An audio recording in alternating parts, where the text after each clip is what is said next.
আমি শকুন বলবো। এতগুলো শকুনদের সামনে উনি যে প্রতিবাদটা উনি করে যাচ্ছেন, হ্যাঁ, কখনো সংসদে স্পিচ দিয়ে, কখনো ইন্টারভিউতে, এবং উনি ওনার গেট আপে পুরোটাই উনি একটা প্রতিবাদ অংশ, হ্যাঁ। আর এমনিতেই তো হচ্ছে বাংলাদেশের প্রেক্ষাপটে নারীরা একটা পজিশনে যাবে, এটা একটা শ্রেণীর পছন্দ না, পুরুষতান্ত্রিক সমাজের এটা পছন্দ না যে নারীর নেতৃত্ব মানব।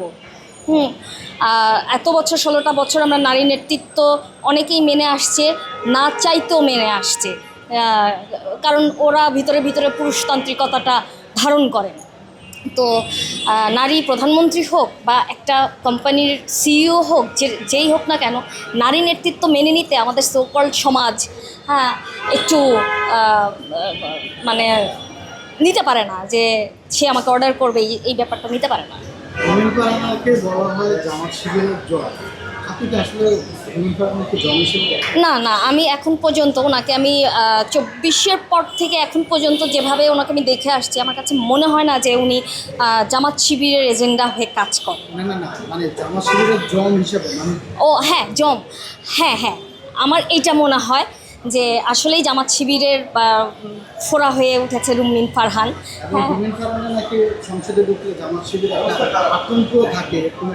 হ্যাঁ হ্যাঁ, উনি বেশ খুব সুন্দর হাসতে হাসতে উনি জামাতকে যেভাবে পাঞ্চ মেরে স্পিচগুলো দেয়, ইটস নাইস, হ্যাঁ, মানে এর জন্যই ওনাকে আমার খুব ভালো লাগে।